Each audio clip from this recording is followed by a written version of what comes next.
It's about that time, folks. It was the Big Ten Media Days. We're talking all things that we heard from PJ Fleck and the four Gophers that accompanied him to the Media Days. We're going to dive in deep. Football season is almost here. Get ready, get set.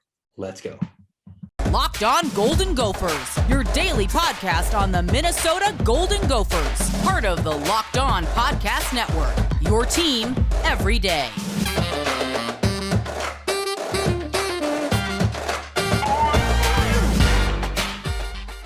You're listening to Locked On Golden Gophers, part of the Locked On Podcast Network, your team every day. My name is Kane Rob, host of the podcast, former collegiate football video coordinator and recruiting assistant, here to talk Golden Gophers with you each and every day of the week. Now, this is the final shortened week. So we got Wednesday's episode, which is today, and then we got Thursday. That'll do this week. And then next week, we're back at it. It is football season. Not only does the Gophers fall camp kick off, but we kick off Monday through Friday with this podcast. So be sure to hit subscribe down below on YouTube, or if you're listening on the audio formats, wherever you get your podcast, be sure to hit follow and leave a 5-star review. We're building this thing up. We're going to get mailbags going. We're going to get guests on the show, whether that be other analysts, whether that be other sister stations, sister networks, whether that be the Wisconsin Badger Show, which we've had on before, getting some of the Hawkeyes in. As we play these opponents, I want to get more experts in here, more insight from the opposing side, and we're really going to break it down, folks. So get excited. It's going to be a fantastic season, and the Gophers, they're ready to row, baby. They're ready to row. So get ready, just like they are, just like I am. It is time to get invested. So what we're going to do today is talk about that investment in the first step, which was the Big Ten Media Days. Now, that means PJ Fleck was going and talking officially to a handful, a large majority of all of the major Big Ten writers from all across the conference. Now, also, along with him were 4 Gophers players that included Tanner Morgan, John Michael Schmitz, Tyler Nubin, and Mariano Sori-Marin. So leaders of the pack, leaders of the team, great guys, great producers, and we're going to dive in not only to everything Fleck was talking about today, but at least one key thing that was said by each of those players as well. Now, let's start with Fleck. I'm just going to dive in with some of the questions that were asked of him and how he responded, maybe just the important bits of this response. I'm not going to give you the full 20-minute interviews or anything like that. But the first topic of note, Fleck said on many occasions, and many points in singular interviews. So I had found 2 separate interviews from today's media days, and he's probably said it 2 or 3 times in each of those, is that this team is the most committed team in his 6 years at the University of Minnesota. We'll talk more about that later, but it's at least an encouraging phrase to hear. I'm not saying that we might not be being sold something here, but again, we'll talk about it in a moment. So first off, we talk about Mo Ibrahim. That was one of the first questions of topic and just an update on him and how he's looking. Overall, Fleck said Mo is the guy who could have went to the NFL. He could have done it even with the Achilles injury. That said, he had close to 170 yards in the first half against Ohio State. He was due for a big year. But he decided not only to come back for himself, but for his team. That was a huge reason on why he wanted to come back, was for his team. And he really was a pushing or a driving factor for some of those 3 others that used their 6th year in Tanner Morgan, Chris Bell, and John Michael Schmitz. John Michael Schmitz honestly said that seeing those other guys there and knowing what he wanted to accomplish, it helped push him towards that. So he was down to the wire when it came to making that decision, but Mo led the way for a lot of those guys.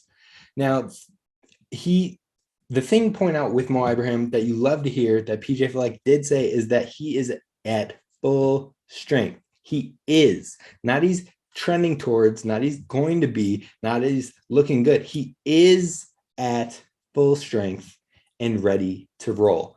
Fall camp starts Monday, folks. Fall camp starts August 1st, and he's ready to roll. That is exactly what you want to hear when it comes to our starting running back, who is, quite frankly, one of the best running backs in the country.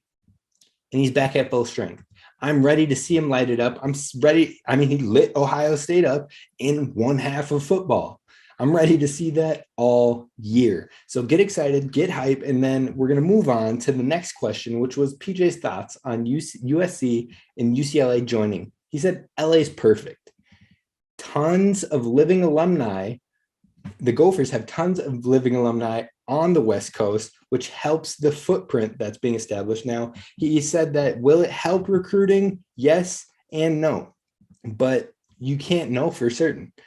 Then on top of that, he said, traveling through the eye of football. So he talks about travel and how people talk about, oh, is that such a big deal? You're traveling all the way to LA. You're traveling like across the country. Maybe you're going to LA one week, then Pennsylvania the other.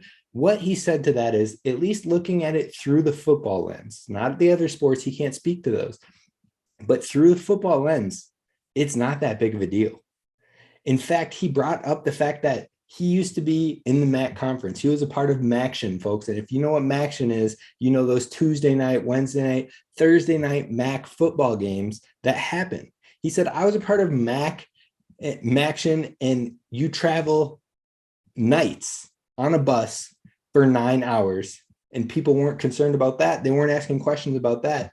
And he's right. I mean, I worked in Division II football, and we traveled on a bus for 8 hours, 9 hours, 11 hours. We had a night game at 6:30 p.m. on our longest drive and drove back through the night to get back. Nobody's asking those questions. Nobody's asking, oh, is it okay? We did it.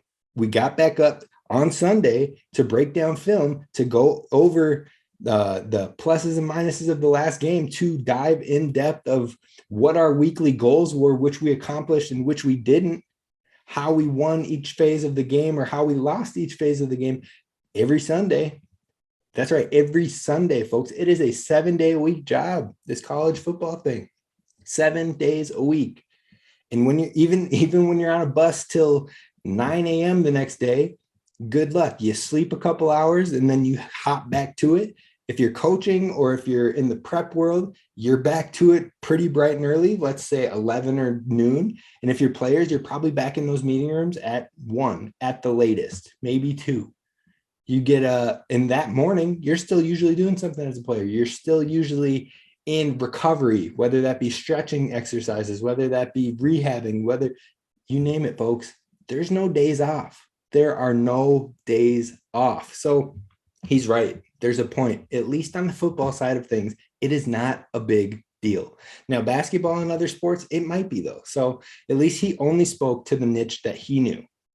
Last thing he said is, it's a big change. It's something to be excited for, the LA market in the Big Ten, and he's looking forward to it. Next topic of note was, how do you define balance in football games this fall? I love this question. It was asked by someone we had on the show in Ryan Burns. Hopefully we'll have him on the show again before we get officially kicked off this season. But he asked a phenomenal question about how PJ Fleck defines balance this season when it comes to the offensive side of ball. Now, what PJ's response is that it's doing what it takes to win football games. It's not just pass for 200 yards, run for 200 yards, and you've got good balance. That's not what it is, folks. It is, if we have to throw for 350 yards to win the game, then not only do we have to do that, but we have to be able to do it.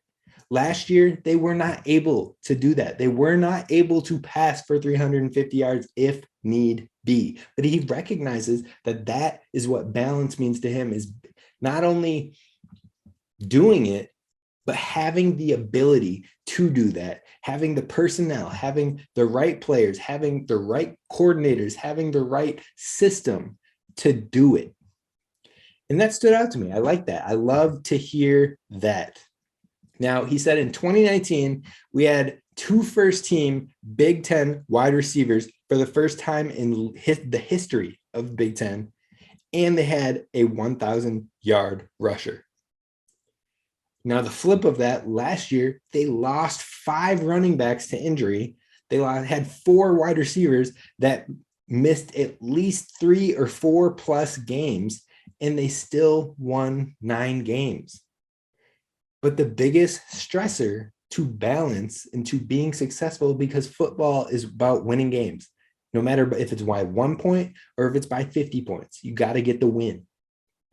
What he said is you have to do what you have to do in order to win that game. But most importantly, to have the ability to do that.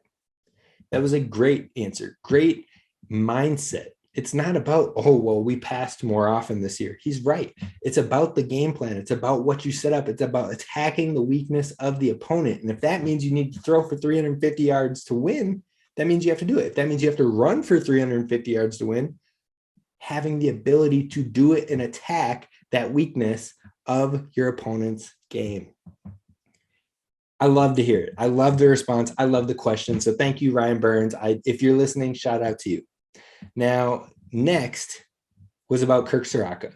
And was he surprised that it didn't work out in Penn State? Tanner Morgan's reaction, he was asked all of this, and he put on his political suit here. He put on his ride the wave, or, walk the line, keep it friendly, don't dive too much in the details, which I respect, but we could have got a little more juice on this one, PJ. Come on now. But what he said is that change is really hard. He wasn't mad that Kirk Soraka left, and loyalty to him, loyalty is not about staying with someone forever. He didn't expect Kirk Soraka to stay with him forever, but it's about giving 100% job effort while you are committed at that time. Let me repeat that phrase. Loyalty isn't about staying with someone forever. It's about giving 100% job effort while you are committed at that time. That is a really interesting phrase to keep in mind as the transfer era grows in popularity, as people want to leave. It seems like the Gophers have been pretty understanding and haven't put up a fuss, haven't put up negative comments or passive comments or anything like that when it comes to players entering the portal, which is good, which means hopefully PJ is actually following this mindset. But we should remember that as fans, in the case of players, if PJ Fleck sees his staff in taking the opportunities that present themselves as a good thing, as long as they do it after they have fulfilled their commitment and given their 100% during that time, then that same mindset should be thought of for the players. Now, that's not what you want to hear as a fan. That's not what you want to think about is, well, they only played 1 year for us and then they took off. Well, if they were here and they gave their 100%, you're not complaining if our 5th string receiver gives his 100% every practice rep, every scout team rep, and then enters the transfer portal. You're not complaining. Most of the time you're like, oh, good luck. Most of the time people are not so nice about it and like, oh, well, he didn't matter anyway, or things like that.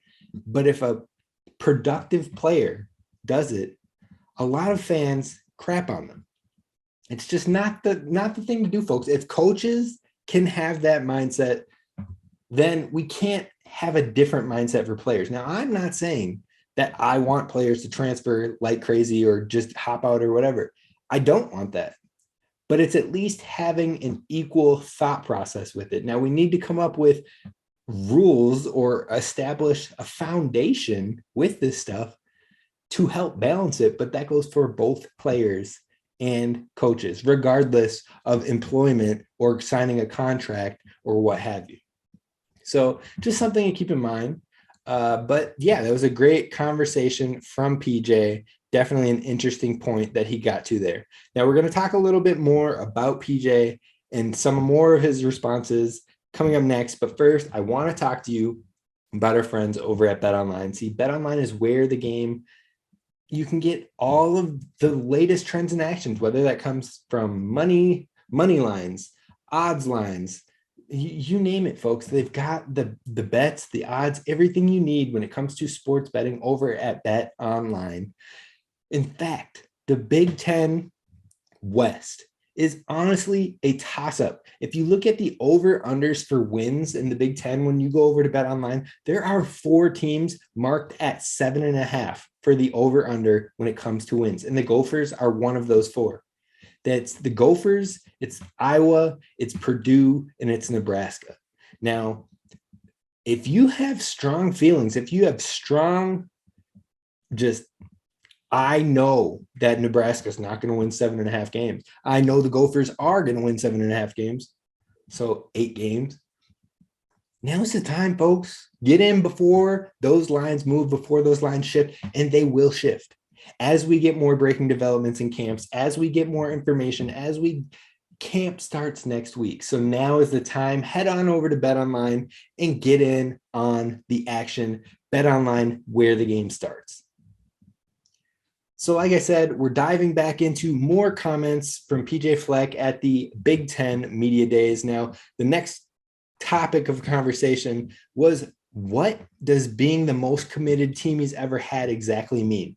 Thank you. Thank you to whoever asked this question. Because if you're going to sit there and you're going to continuously repeat one phrase as your biggest phrase, the most committed team I've ever had in my history at the University of Minnesota, I want to know what that means. So thank you. Shout out to that reporter. I believe it was the Fox reporter for Minnesota. Shout out to you. Much love. I appreciate you.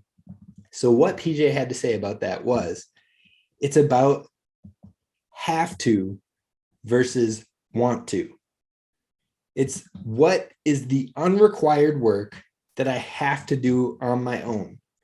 What are the things that we have to do? What are the things that we want to do? And do we push ourselves to want to do that unrequired work? And then for the want to do, he said this team that he is working with wants to do the have to do things. Now I know that hearing that it might be a lot of have to, want to. What are you saying, Kane? He is saying that the things that this team has to do, the things that you have to do as a football player, this team enjoys. This team enjoys those those things that you have to do to be successful. But not only that, they also enjoy doing those unrequired works to push themselves further, to go above the expected, to be better than the norm. This team embraces it fully, and this team enjoys it. He said this team is fully committed to each other, and that they can weed through things that don't matter and just get right to the work and get better right away from the jump. They dive in, they get to work, they push themselves, they push each other. And that is something that he hasn't had from across the program in his time here. He's had it from members, he's had it from players here and there, but across the team as a unified whole, as a vast majority, he is seeing that the team is committed to doing not only the things they have to do, but also the unrequired work that they want to do. So it was great. It was an awesome thing to hear.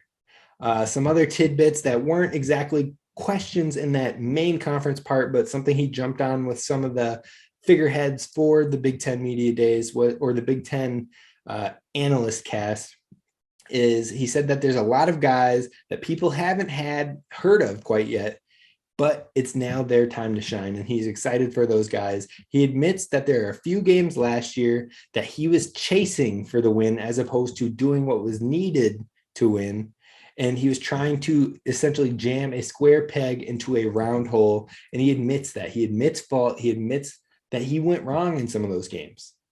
I think we can speak to which games those are. Illinois, Bowling Green.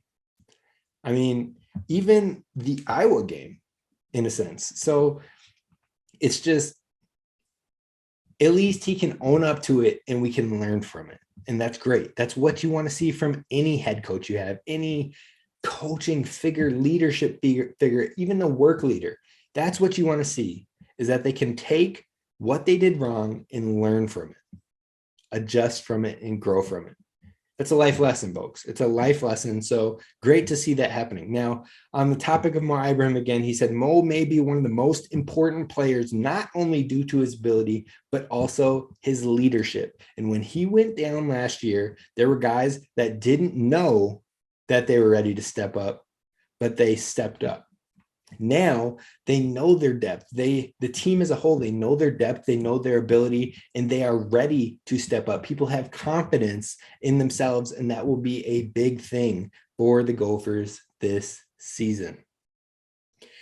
Fleck also mentioned that this offensive line, though they don't have many starts, they might be more athletic than the group that we had last year. He said that this offensive line group as a whole has 35 starts, whereas last year coming in at this time, we had like 121 starts collectively across the group. Now we have 35, but it might be a group that is more athletic than the guys that we had last year, guys that Sam Schuster got a camp invite and was working with the 49ers. Blaze Andrews has been grinding with a UDFA contract, hoping to make the roster with the Dolphins. And then you had Daniel Faalele, who got drafted in the 4th round to the Ravens. And then you got John Michael Schmitz, who is back. That's 4 of those guys right there that I'm talking to you about. We might have a group more athletic than them, which means if you can develop that athleticism, you could have the opportunity and the ability to be better. That's where we're going with this, folks. It's an exciting time. It's an exciting time to be a Gopher fan right now. Now, the last thing he said is that we have one of the best secondaries that he's ever seen in his time here. Now, there was a caveat, folks. He said, take Antoine Winfield Jr. out because dude's a freak. Dude is a star. Dude is a stud. He's a baller. There's a reason he went early in the draft. There's a reason he started right away. There's a reason he's a Super Bowl champion. Dude's a stud. So he said, let's remove Antoine Winfield Jr. from the conversation, and this might be one of the best secondaries that we've ever had. That should get you stoked. We've talked about that here on the podcast. Justin Wally, Terrell Smith, Beanie Bishop, Ryan Stapp, Flip Dixon, Tyler Nubin, Jordan Howden. That secondary is going to be nasty. And then you bring up the fact that maybe Stephen Ortiz Jr. steps up, 4-star guy. Tariq Watson, true freshman, could step up.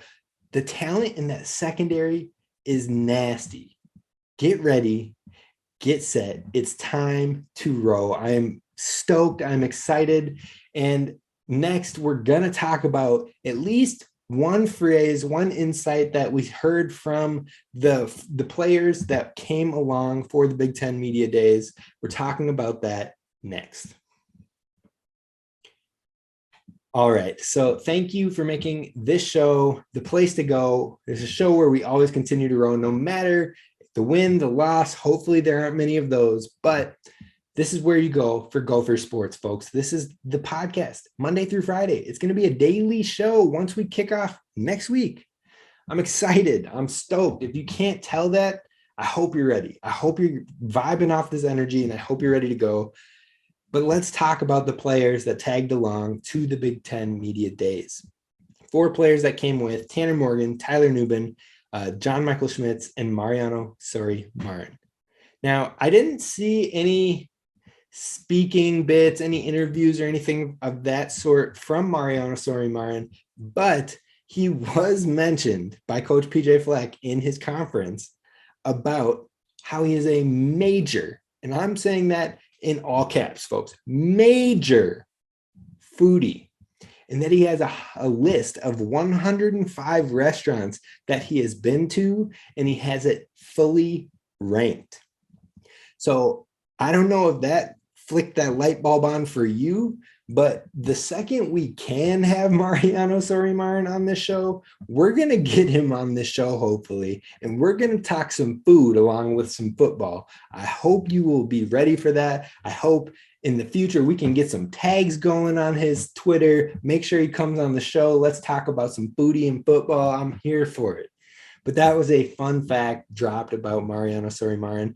He's a stud. He was also announced to the Butkus Award list for the watch list for this season for the best linebacker in the country award. So you love that recognition of 50 players or 51 players to be recognized on that watch list.